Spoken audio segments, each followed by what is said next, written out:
And we've got CUC representative, Mr. Sasha Tibbetts, joining us this morning. Let's go ahead and put up his nice photo. You guys love to look at a photo of Sasha. I know it because you always tell me, what? Sasha has the best hairstyle in the world. Sasha is the Vice President of Customer Service and Technology at CUC, and he's joining us here this morning on the Cold Hard Truth. Hopefully his hair is on fleek. We will soon see that live picture. And we're going to be talking about natural gas. Now, we have a lot of questions around this, so I'm glad that he was able to join us on the program today. So put your virtual hands together for Mr. Sasha Tibbetts from Caribbean Utilities Companies. Hello, Sasha. Good morning. Morning, Sandy. Good to be here. I think the next time I'm coming, I'm wearing a cap. No, don't hide the beautiful, illustrious hair. How are you doing today? We're good. Looks like you actually got a fresh haircut, actually. It looks pretty. Something like that. Yeah. Looking good. Trying to look good for audience members. I like it. How's it going? Yeah, we're good. We're very good. Of course, lots of community topics to discuss, and CUC is always at the very top. Yeah, a lot of stuff going on. Lot of articles going around. Yes. Yeah. But CUC is never left out. Let me tell you, you guys are always topical. We must be doing something good if we're in the news. Hopefully. Yes. Yeah. So let's talk about a couple things. We saw recently that CUC put out a request for a bid. Is that the correct terminology that we should use? Actually, it's a request for qualifications at this point. It's a request for qualifications. Okay. Yeah. So there's a document that we'll issue later in the week, and the press release and invitation that we sent out last week was for any sort of interested parties to really just send us their contact details and some sort of evidence that they're in the business of doing this sort of thing. Mm-hmm. Yeah. Okay. So I don't imagine you're probably going to have very many local people that know much about natural gas. There are a few. There's at least 4 local fuel companies that we have spoken to about this project over the last several years that could put together a consortium to bid into this. So I'm not sure that's actually the case. I know that, and we all know who they are. They're not that many local companies that provide fuel services here.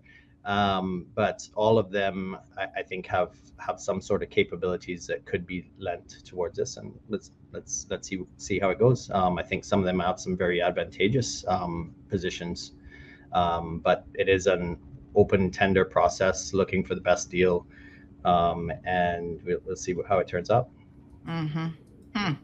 All right. Well, I think we need to probably start by backing up a little bit.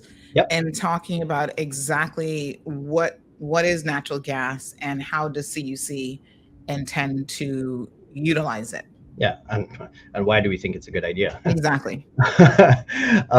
So, well, natural gas is a fuel that's been used around the world for decades. I really couldn't tell you when it started, but it's a very common fuel. Used in many households in North America, somewhat interchangeably with propane. I think natural gas is a lot more prevalent because it can be piped through neighborhoods if the infrastructure is in place to that, and a lot of North America has that infrastructure. It's very common in Europe. It is a hydrocarbon fuel. It's typically brought about in the whole process of when they go digging or exploring or extracting oil from the ground. It's often a byproduct that in the past was a waste byproduct, and then the petroleum industry over a few decades found ways of capturing it and using it in more and more ways. It's got a very high energy content and is a very viable fuel. It is a hydrocarbon. It does create carbon dioxide when burnt, and that's a negative. It's not a zero polluter, and that's, by no means are we saying that is the case. But the real benefits that we're after, which is really benefits that we think are for the customer, and I suppose the country, is natural gas is a cleaner burning fuel. So while there is emissions, no doubt about it, the emissions are far better than the emissions of diesel fuel. So if we're in a situation where we're going to have to burn diesel fuel while renewables come in, which renewables is still our primary strategy, and I think it's still the country's primary strategy. The National Energy Policy and the revised draft that's under consultation now calls for a majority of our energy to come from renewables. That's fine. That still means that there's some amount of energy between now and then, even when we get to 100%. I think they're calling for 2050 for 100% target. Great target. We think it can be done. A lot of work to be done. We need to get together and start working on it. But between now and 2050, there's a lot of fuel that has to be burnt.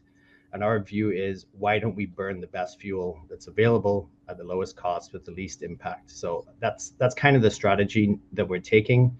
We expect that natural gas, the primary benefits is going to be a reduction in the emissions. We're seeing about 30% CO2 in all the studies that we've looked at when natural gas is burnt in our engines, which will need to have some conversion done. And the cost modeling, which obviously we don't have a cost to really quote at this point because we haven't got proposals yet. But all of the studies that we've done indicate that we can expect somewhere in the range of 20 to 30% savings. And that's after infrastructure costs are recovered. So there's a lot of savings to be had. Last year we spent just short of $160 million on diesel fuel.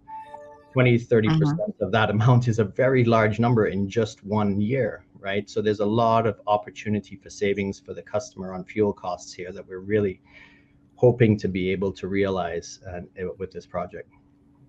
All right, we got a couple of questions, but let me just make a quick announcement for our listeners this morning. CMR always brings it to you live and direct. There is an accident. It looks like quite a significant accident this morning in Spots. 2 cars collided, and wowzer. Yeah. My goodness, you guys need to learn how to drive and be more careful on the roadway. So everyone who's in the Spots area, you can now expect some delays as part of your morning commute. Take the bypass. Yeah, I would recommend it. So there looks like there's other debris in the road. I don't know exactly what caused this, but I'll show you guys this one because this is kind of interesting.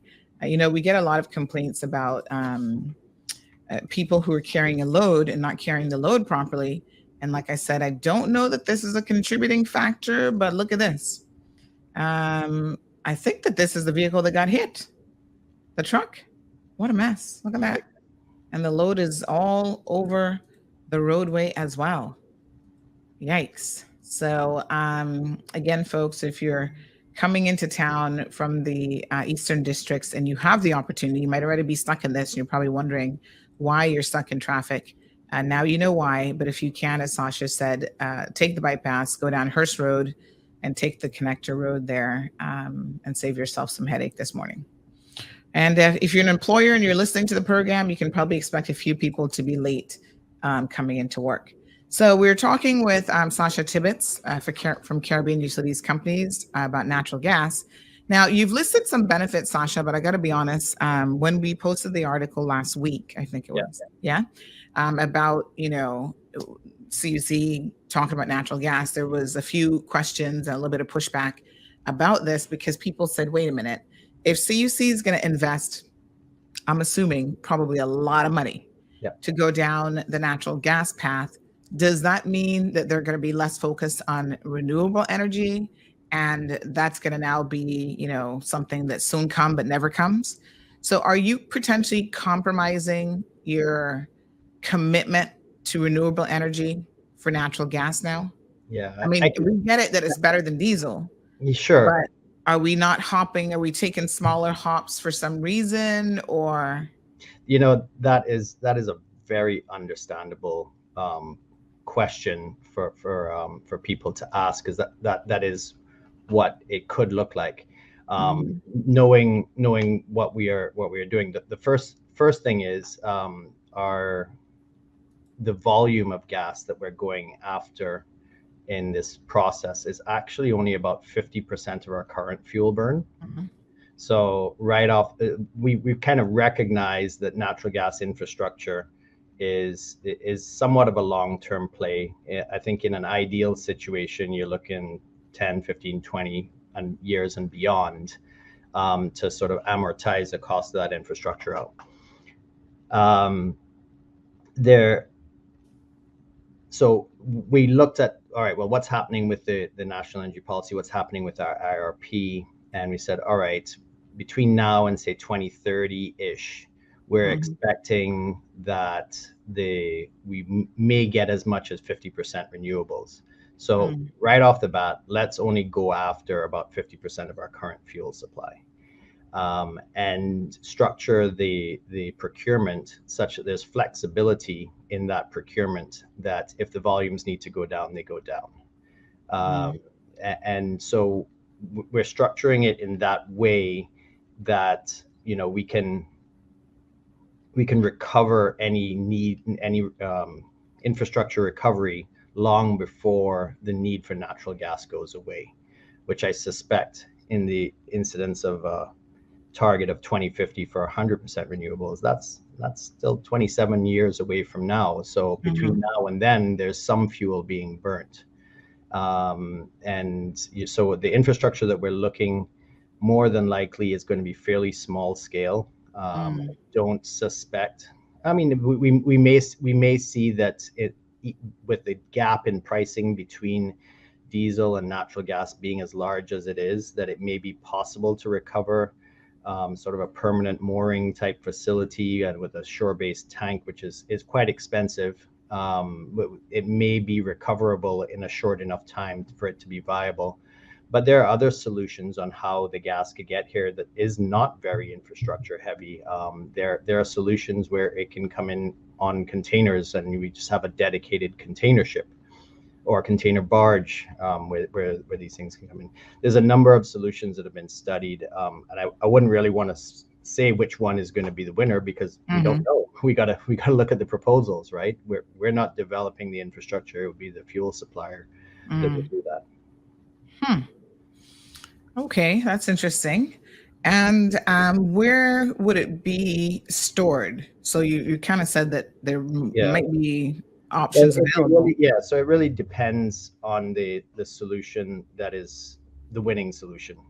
So there's a few options that are probably obvious, winning, have a chance of winning, but I wouldn't want to say we're not limiting it to these because we don't want to prescribe a certain way and limit the providers that could provide this. We really just want to get the best price for the gas in the long run. But some obvious solutions would be to have a sort of a, much like what's at Jackson Point, where there's buoys and a ship comes up to the buoys and there's a hose that goes out to the ship, and then there's a shore-based tank. There's a few sites on the island where that could happen without any major coastal works other than the buoys themselves and a shore-based facility to have that thing. Jackson Point is an obvious option. There are challenges on the permitting side with Jackson Point. Not going to hide from that. It is a reality, but that is a technical option. There are options where, like I said, the gas could come in regular container ISO containers, which are similar to about the size of a 40-foot or 45-foot container.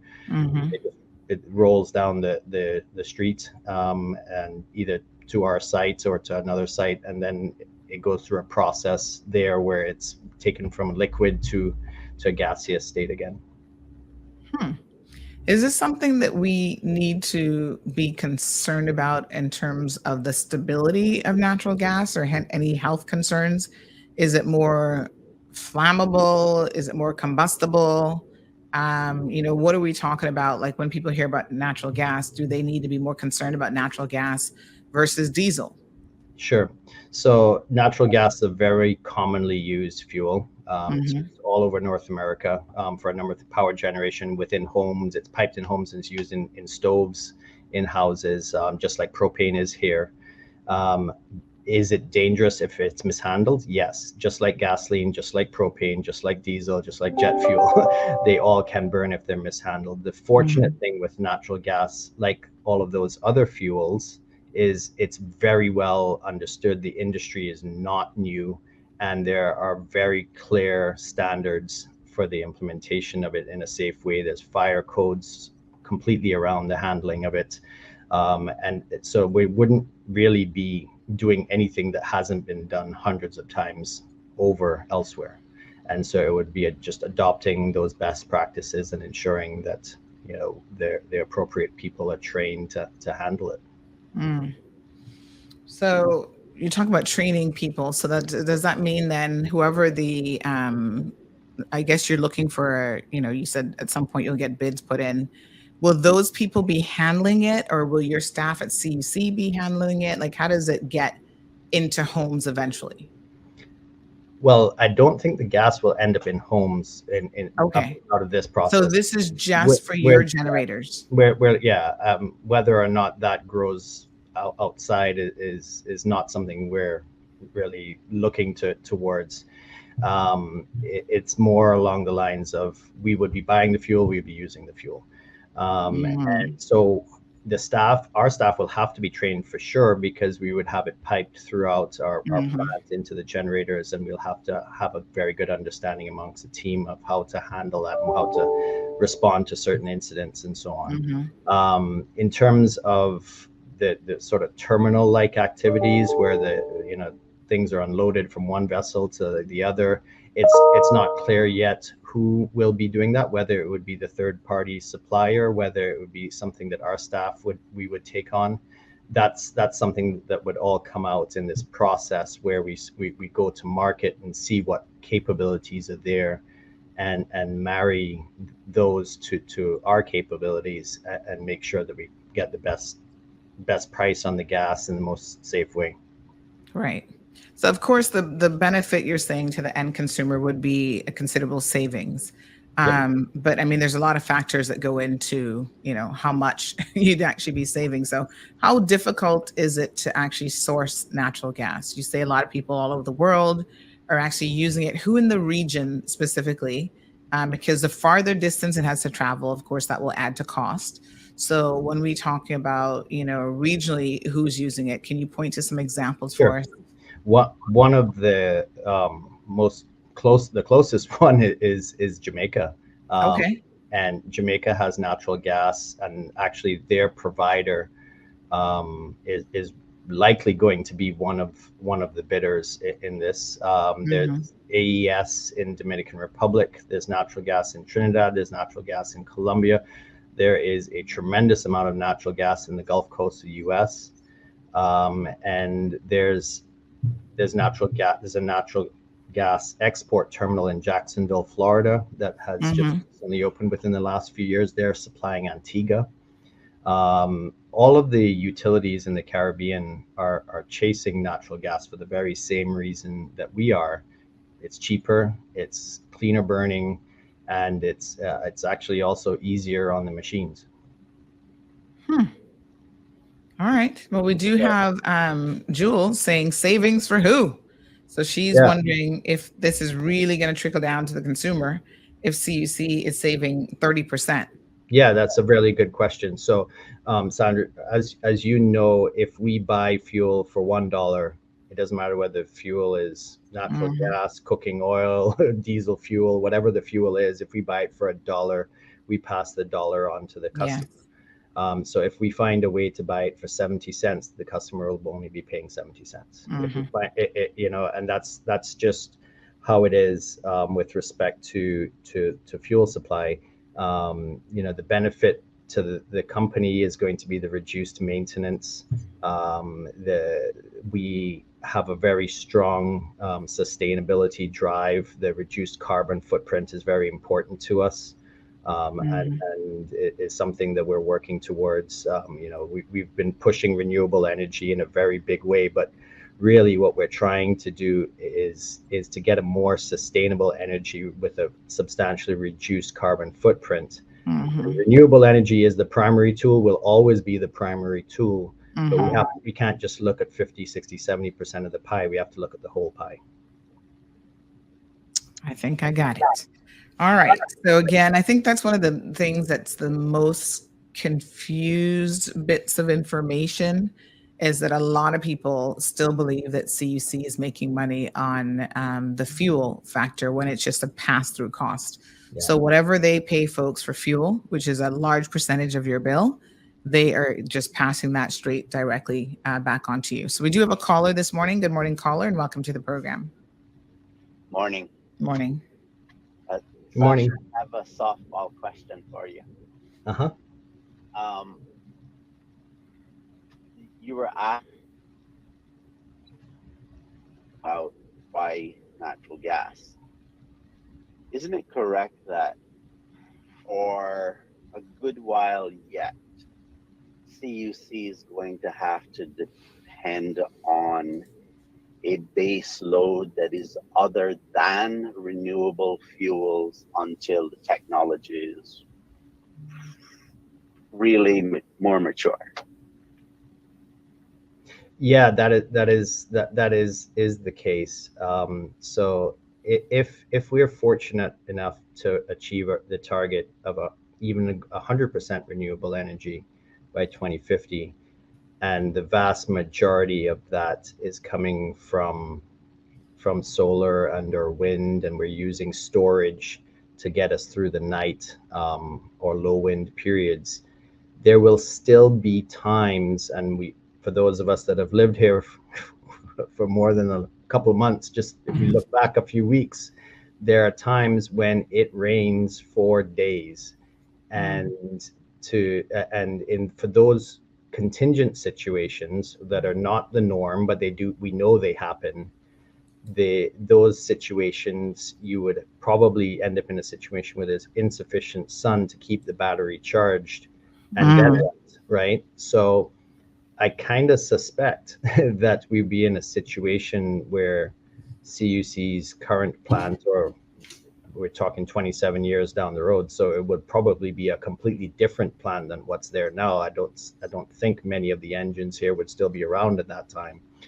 But there will have to be a replacement of those engines to deal with those days, because I don't think we as a country will accept a situation, well, it's been raining for 7 days because there's a tropical depression in the area, and the last 3 days we're waiting for the sun to come back out for us to get our power back. That's just not a tenable situation. So it's an interesting concept, but I suspect that the generation on the island will more be almost like a backup to the plan A, much like businesses have backup diesel generators now for when things don't go right. The island might have a backup generator for when the solar is just not able to generate. All right, caller. Well, yeah, I think most likely that will be the case,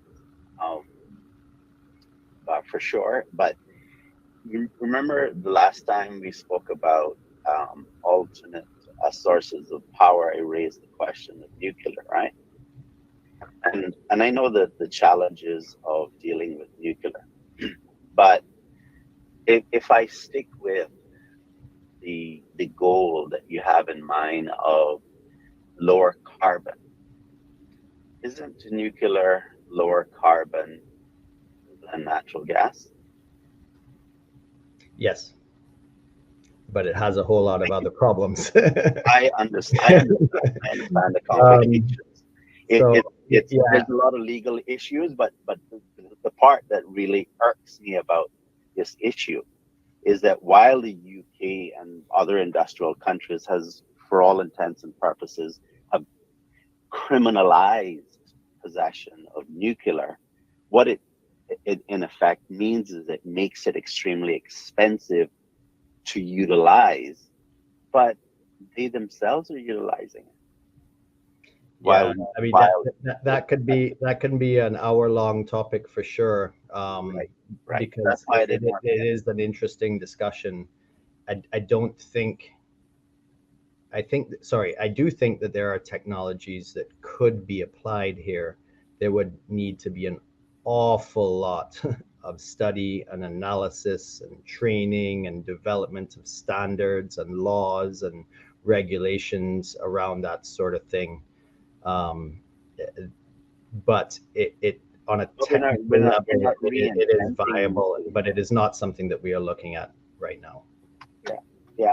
All I'm saying is that, like natural gas, you're not reinventing nuclear either. Yeah. Right? In other words, if you could get over the politics surrounding nuclear, you're not having to reinvent or to invent an industry.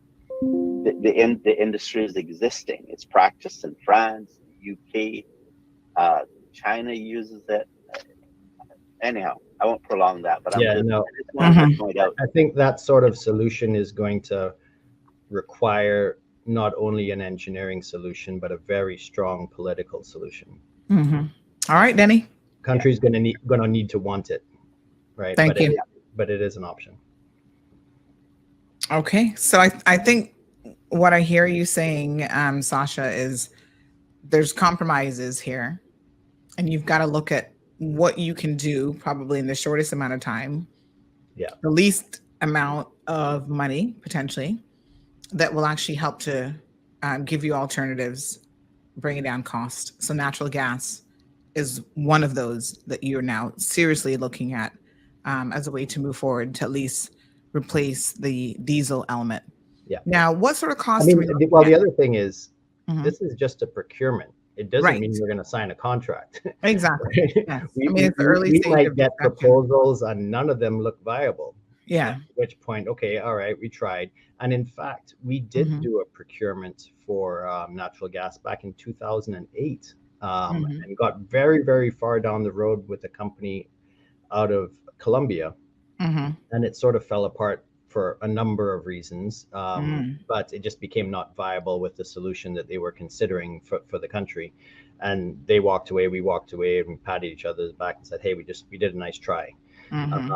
But we've been looking at natural gas and the option of it for well over 15 years at this point. And the market is just, there's so many players in the market now. I suspect that if we don't have 10 respondents, I would be surprised. So I'm not concerned of valid players in the market. They've all visited us over the last 10 years with unsolicited proposals, and we said, look, we're not ready yet. This is not ready for prime time. And now we're in a position with the ability to convert some of our engines to really give a proper knock on the door and see if we like what's behind it. All right, caller, question or comment? Yeah. Good morning, Mr. Sasha. Good morning. You ever think about? I mean, I understand you talked about the possibilities of the hydroelectricity, but when it comes into the wave generators, what is it that you were saying about the waste factors or something like this? Because are we talking wave energy you're talking about? Yeah, like the wave energy. I mean, even if there was a hazard, what is the biggest problem we would have with the hazard with the wave energy versus with the natural gas? Because natural gas is explosive, right? Right. Yeah, and so is gasoline, by the way, and propane. And Beirut had their own little taste of what an explosion could have get, and we haven't learned from that. Yeah, I think that one was fertilizer, if I remember correctly. So yeah, about wave energy, it is a viable technologically viable solution. When we looked at it and we looked at the costs with respect to the type of wave energy that's available in Grand Cayman and places where it could go, would it produce electricity? Yes. Would it produce electricity cost effectively? No, not really. Because while people know that we do have a lot of waves, we also have a lot of calm periods as well, and so there's but those calm periods still have current, which does produce waves at a certain depth. Waves are inevitable regardless if you have calm weather or not. It's only in the shallows get affected by the calm weather. Yep. Yeah, and so You're with the you're information that we, constantly moving like the weather under the water, and it affects the surface as well. So wave energy at a certain depth is inevitable. It always will be there. Mhm. yeah, Okay. so And if you the want, issue you're with gonna it, generate more energy so you can save some, or I don't know if you're gonna, if it could be stored or what it is, but you know, I mean, I don't see any problem with how wave energy would work. And they have a lot of devices out there now, or machines out there now, that actually has been proven to be even hurricane proof. Like, yeah, I mean, yeah, that's if you true. think about it, that's a pretty good investment for a long term solution. Yeah, Just like so the they, gas, I'm not saying anything wrong with the gas, but there's that hazard of explosions. yeah, Mhm. yeah. So we did That's look at it, that's and not see. the Thank you, caller. the cost of the machines was larger than the value of the energy they would have produced. So yes, they would have produced energy, but it wouldn't have been a cost-effective form of energy production, because yes, the wave energy and the current is free, but the machine to harvest it is not. And also, when you put things in marine environment, the maintenance costs are also fairly high. Mhm. When you talk about natural gas being cleaner, there is a very interesting article that came out in January of 2023 by the UN's Environment Program. And they say that natural gas has long been billed as a good stepping stone for a world looking to replace coal with renewable energy. But Mhm. research indicates that emissions of methane, the main constituent of natural gas, that occurred during its extraction and transport means that natural gas isn't as climate friendly as once thought. And of course, everyone is pushing by 2030, the world needs to cut its greenhouse gas emissions by more than 40% if it's trying to meet these so called ambitious goals of the Paris Agreement. So, I mean, they're even questioning if the term cleaner should be the correct term. There are obviously some benefits over coal, and there's different, types of particle and so forth that's being burnt. But Yeah. how much about the environmental impact of natural gas? Yeah, so natural gas itself, it really is, it's just methane, right? Right. It's the same gas that comes from manure as well, Mhm. and it is a greenhouse gas. So if Mhm. it is spilled, there are negative effects, and it's far greater, far worse in terms of greenhouse gases than CO2 is, Mhm. by multiples. So the trick really is to ensure that you don't have discharges, not only from a safety standpoint, but from an environmental standpoint. Mhm. Similarly to how we manage our fuels now, we have spill management programs to mitigate those and containment, so that if there are things that happen, that we can clean it up. The natural gas standards for use address those things as well. I am aware that in certain production uh, processes for natural gas, that there is natural gas leakage, Mhm. and that is an issue, much like the burning of any fuel is. However, all of the information that we've reviewed and been provided suggests that the net benefit on a CO2 equivalent basis is 30%. All right. We've got 30. a caller on the line. Good morning, caller. Welcome to the program. Hi, how are you? Not bad, dear. How I'm, are you doing? I'm losing sound, I think, Yeah, Sandy. Oh. I've got a lot of experience with natural gas, especially when it comes to growing hydroponically in greenhouses. And I was just wondering if there's any way that you could scrub the CO2. I know that we used to do that at my farm in Canada, and if Mhm. you could derive it somehow and make use of the CO2 emissions. Mhm. Okay. So the caller is asking about scrubbing the Yeah. CO2. Thank you, caller. Yeah. Not fully versed in that, but I have been in conversations recently with a number of companies that are looking at that capability to take the CO2 out of emissions and find ways of using it in a productive way.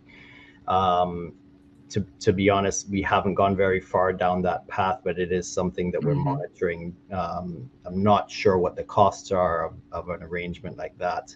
But then, CO2 is pretty simple. It's carbon and oxygen. Mhm. So if you capture it, you have to be able to do something with it. So there has to be a bit of a side industry to consume it. Farming is an interesting one. I believe that's what the caller was referring to, because I think CO2 is good for plants in a certain way. Not a farmer, so I really can't comment intelligently on that. But it is something that I think the whole power industry is considering as an option of cleaning up emissions, and we will be doing the same. All right, Jerry says, so we're going to install a $500 million new source of energy because CUC thinks we will have sun interruption. The Jamaican population is 2.8 million compared to Cayman's 80,000. Yeah. So I guess questioning. I don't think that it will be $500 million of infrastructure. Yes. Any estimates? If we were to say that we weren't going to do renewable energy at all, and we were only going to burn natural gas, I suppose that the infrastructure could be of that magnitude. I think for the amount of gas that we're going out for, it will be substantially less. As I said earlier, our annual expenditure on fuel last year was just short of $160 million. If we take half of that, that's 80. If we can drop 30% out of 80, that's 1 year, $24 million of savings that are available.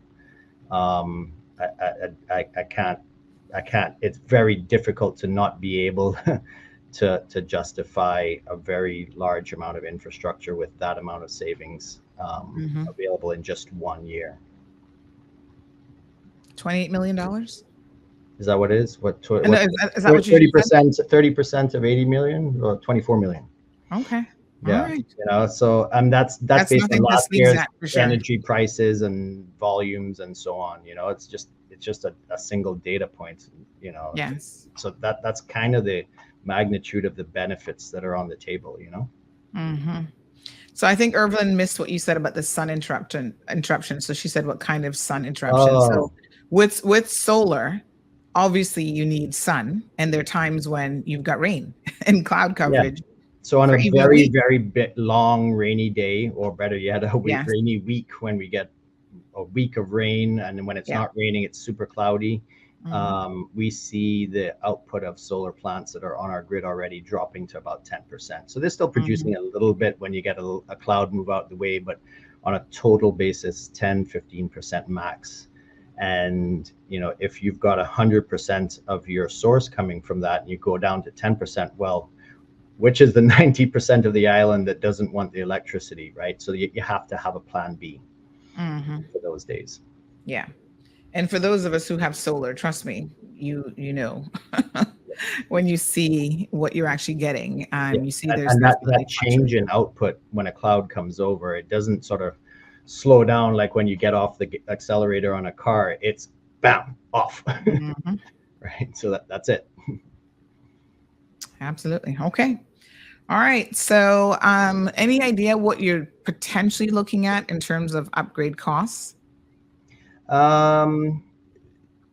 It's a few $1 million an engine, but that's a charge that's a charge that the company is absorbing and recuperating it over extending the life of those engines. Okay. So you'd have to buy new engines, or you're able to convert the existing diesel engines to converting the existing diesel engines. So right now we've started a project to do phase 1 of that conversion, which is changing all of the parts, well, vast majority of the parts, to prepare it to run on natural gas, but everything but the natural gas piping and so on. And the benefit of that is, even if the natural gas doesn't materialize, those engines will get an efficiency benefit still running on diesel. So we proceeded with that project, knowing that it will help us when natural gas comes. But even if natural gas is not a successful project, the consumer can still receive the benefits of these upgrades to those engines. Okay. So speaking about the consumers now, who's going to, will customers actually be bearing the brunt of these infrastructure upgrades? we're not planning any surcharges associated with any of this program. Okay. So that's a no. Correct. Okay.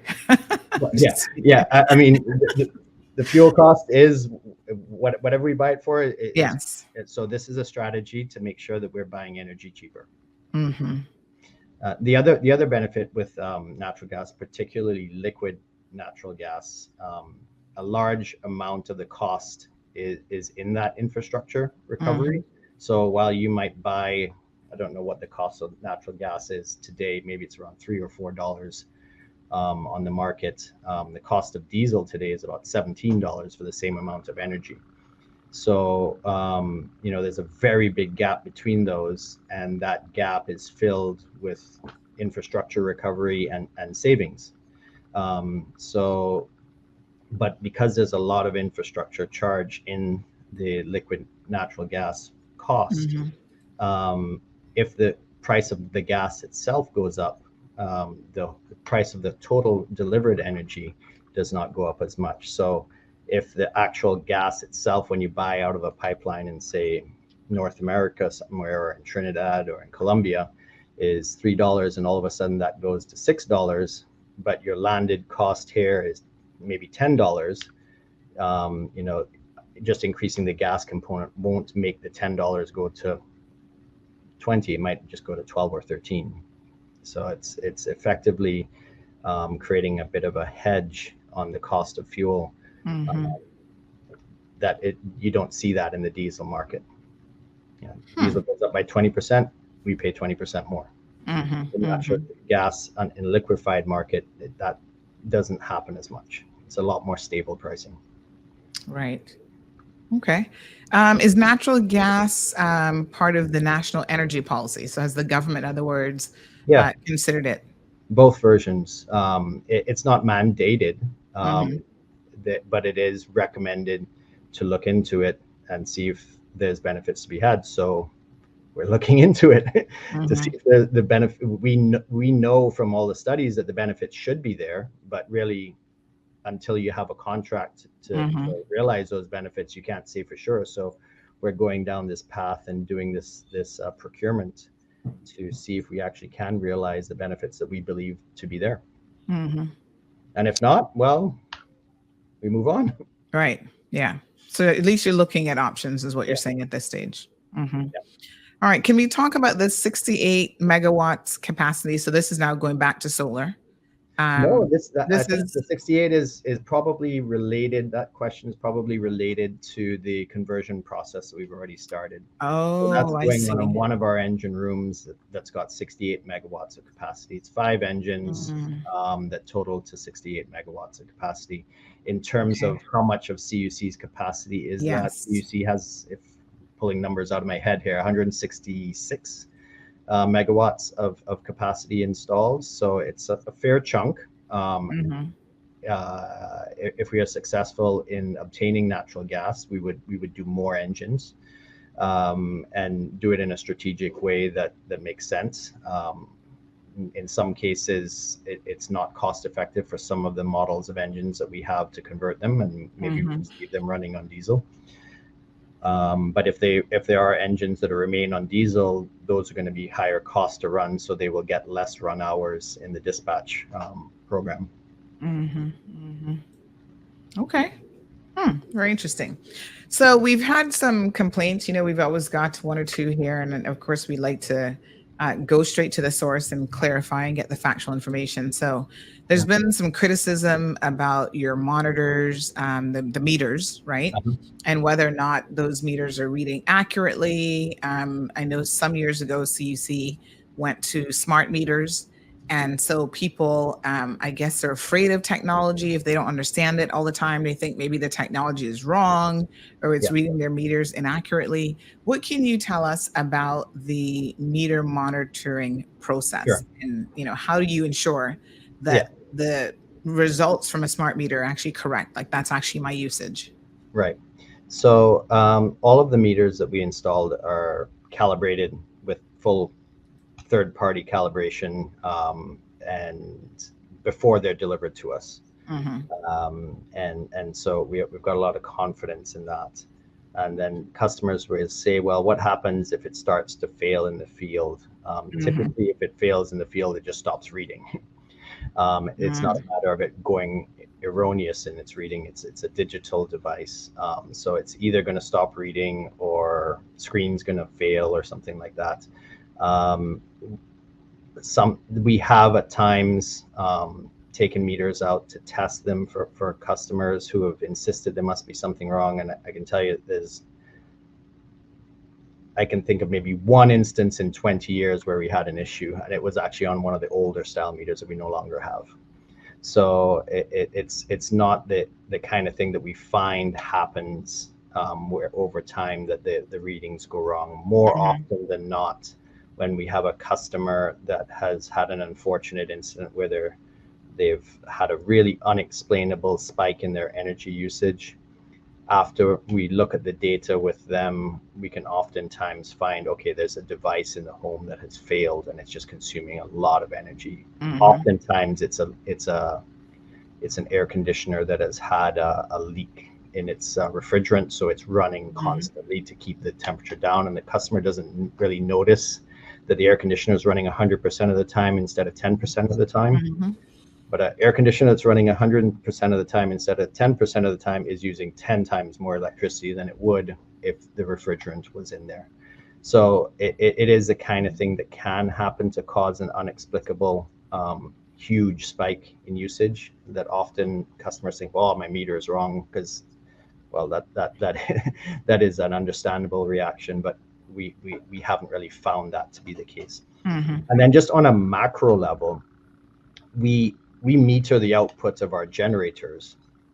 If we were to have a situation where we had meters at customer sites that were reading high, we would see more sales than we would see production, right? Which doesn't make sense, right? And in fact, that has yet to ever be the case. And there's typically about a 6 or 7% drop between production and sales, and that's primarily due to the losses of pumping the electricity down the wires. Not pumping, but pushing the electricity down and energy down the wires. The wires lose energy to heat from the electricity passing through it. And I want to give a little plug. I mean, I'm not connected to the Emporia company in any way, but I was actually just trying to find them. I mean, you like that thing, huh? Yeah. I mean, Marlon, really, he's in charge of tech around here. But yesterday he sent me a message. I'm actually trying to find it. I don't know if he sent it by email, but anyway, he sent a message from Emporia to basically say that one of your devices is failing and you need to have it checked. And I thought, well, what on earth does that mean? Because it detected a change in usage pattern? Yes. Yeah. Cool. Let me see here now. I'm trying to remember where it is. You sure you didn't add another server in your room? I don't know. I don't think anything like that. But yeah. Oh, here it is. It says that your smart plug has been automatically turned off because it exceeded 15 amps for more than 1 minute in the last 15 minutes. So listen, folks, there are ways for you to. Clever. Sorry? That's pretty clever. Yes. And this is what I'm going to say. There are ways for you to self-monitor. I mean, you don't have to believe, I'm just going to grab this so you guys can see it here. You don't have to believe anything that I say, because sometimes I'm looking at these women's groups and people are talking about different things. And I say, well, have you done an efficiency audit? Have you installed something like Emporia to see what's actually being used? And, I've got people joking like, oh, you must work for CUC now because, we don't know what you're talking about. And I said, well, your lack of knowledge. Accuse you for working for Emporia. Exactly. Right. I feel like I need to call them and talk about it. Yeah. But no, like, honestly, your lack of understanding of your usage and how you can check your usage for yourself, right? So you don't have to trust CUC when they tell you that your meter isn't working. You can get the Emporia system and you can sit there and look at your usage every single day. And you will see without fear of contradiction that CUC isn't doing anything to you. So I'm going to show you all this just really quickly, this message. And so this is the level of detail that you get with this Emporia system, why it is worth every single penny. So it says that your Emporia smart plug exceeded 15 amps for more than 1 minute in the last 15 minutes. and it tells you the plugs are rated for 10 amps, which is 1200 watts continuous loads, 11 amps for up to 1 hour a day, or 15 amps for up to a minute at a normal 120 voltage. If the load on your smart plug is in excess of these ratings, we recommend using the smart plug on a different device. Otherwise, it'll be turned off automatically to ensure the safety of you and your home.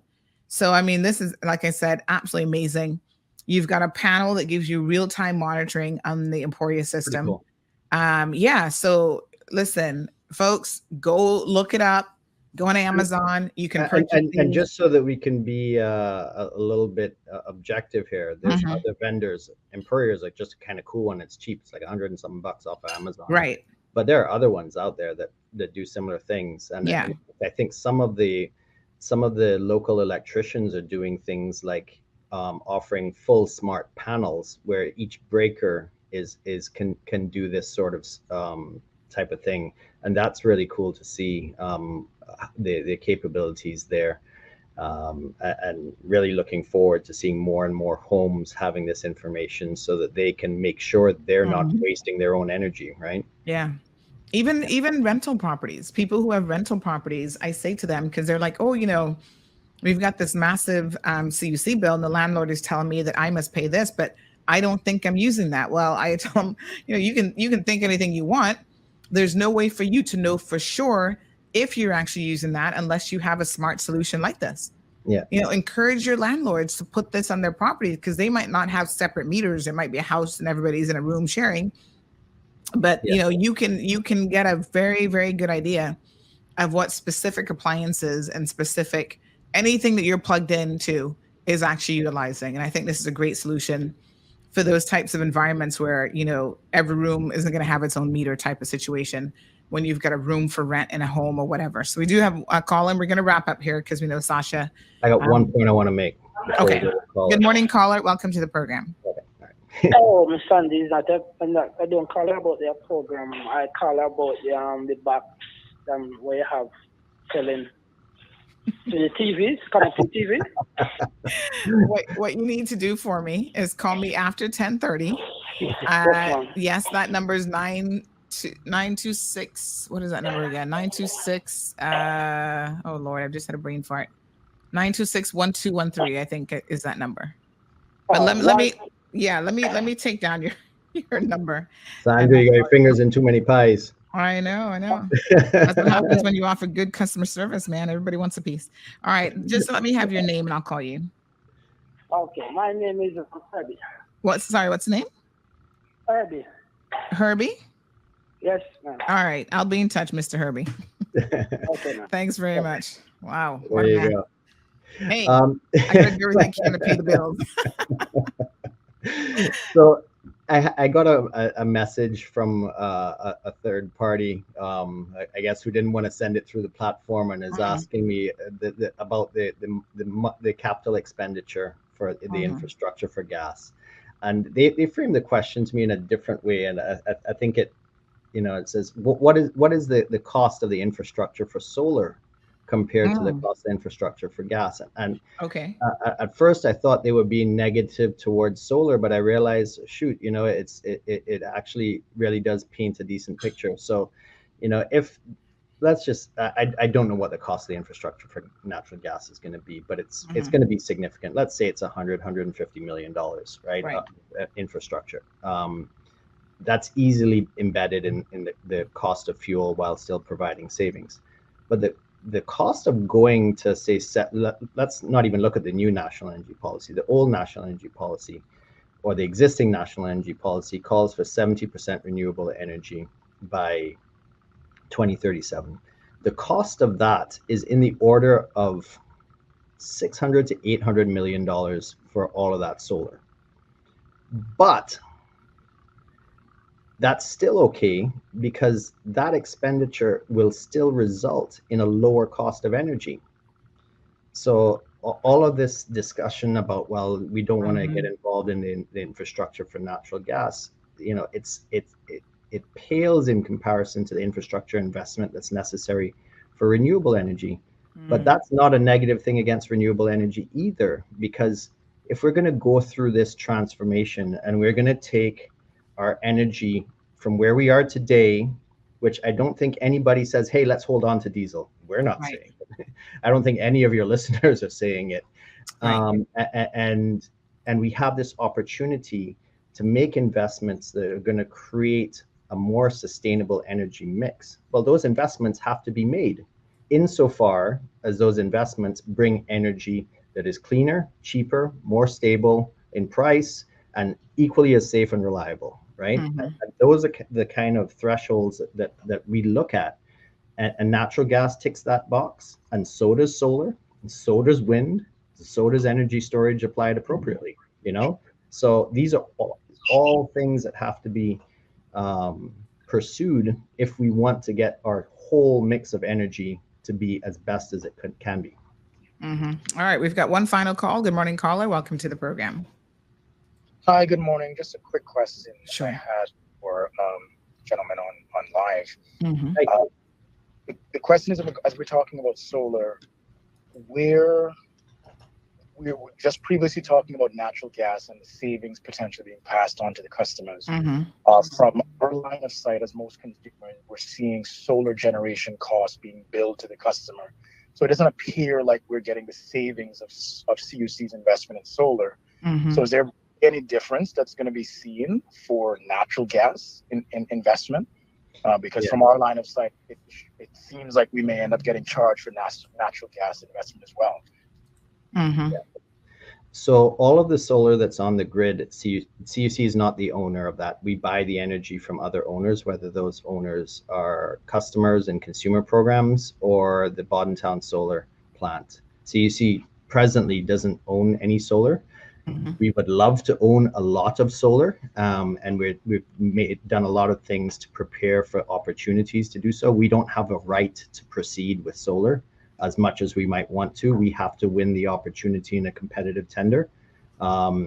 So it's a little bit different. So the energy from solar that people see on their bid is not energy that CUC has produced from solar. It's energy that customers and their core program DER And you're buying it back. and we buy it from them and pass that cost on to onto the consumer at large, in the same way that we buy fuel and pass the cost of the fuel onto the consumer at large. I see. Hopefully Caller, that that answers your question. Hopefully. When we do when we do our solar programs, we suspect that the costs that we can create solar for will be substantially lower than the ones that are already on the grid. Okay. All right, caller, thank you so much. We do have a question that has come in, a combination of question and comment on WhatsApp as well. So this one says, from what I'm hearing from Sasha, they're changing over from diesel to LNG, which requires costly infrastructure, not to mention being shipped into Cayman. This is not a transitional business model, with many countries now targeting zero emissions by 2030. We must transition to renewable energy and a cleaner way of doing that is by following a circular, greener economy discussed during COVID reset. CUC won't reimagine as they're being owned 40% by North America. So I completely agree with some of what the caller or texter, I suppose, has put forward. We have to go into renewable energy. That is going to take time, and it's not like we can say, all right, we're going to go to 100% renewable energy, which I think we're pretty happy to get behind that goal that is in the draft national energy policy. But that the timeline for that is 2050. So between now and then, as we're transitioning and solar projects come on one after the next, and we get more and more. So now we're at 3, and maybe next year we'll be at 20, and the following year we'll be at maybe 25, and so on and so forth, and we eventually get to 100. What about the other part of the energy between now and then that came from somewhere else? Right now, that somewhere else would be our diesel power plants. Would it not also be good between now and 2050 to make sure that that energy is as clean as it can be while we transition to renewable energy? And that is the crux of what we're trying to do. Right. And it's hard when you talk about reimagining something, I think, for the average person. what you just said, I think, is a pretty, good way of explaining it, which hopefully everybody can understand. You can't just jump today and say by next year we're going to be at that 70% solar capacity. We're going to have it all figured out. Not cost effectively. Just by flipping a switch, and that's is how it's going to happen. Yeah. There is infrastructure development that could take years. There are, well, there's also technological advance that has to happen. Yes. Storage today is not cost effective enough for us to get to 100% and keep the cost of energy under control. Do I think that storage will be much better in 27 years? Absolutely. If you think back 27 years ago from today, we didn't have the internet, right? So if we did that in the last 27 years, the next 27 years, surely we can solve this problem on a technology basis. But we shouldn't have to wait for that to get started, right? Let's get started on the solar. Let's use the technologies that are viable today, and we deal with the benefits as they come. Okay. Melanie says renewable energy is a new market for jobs and industry locally. Yeah, it's definitely an emerging business. Yeah, for all sectors of the market. Yes. All right. Well, thank you very, very much, Sasha, for joining us again on the program. I enjoy these segments because I feel like I always walk away having learned something, and I hope their listeners learned something today as well. So, I give people credit where credit is due, and CUC does not shy away from coming on the program. National Roads Authority, I know they're planning another visit with us as well. When these organizations, because otherwise we're like, where are they? What are they doing? We have a lot of questions.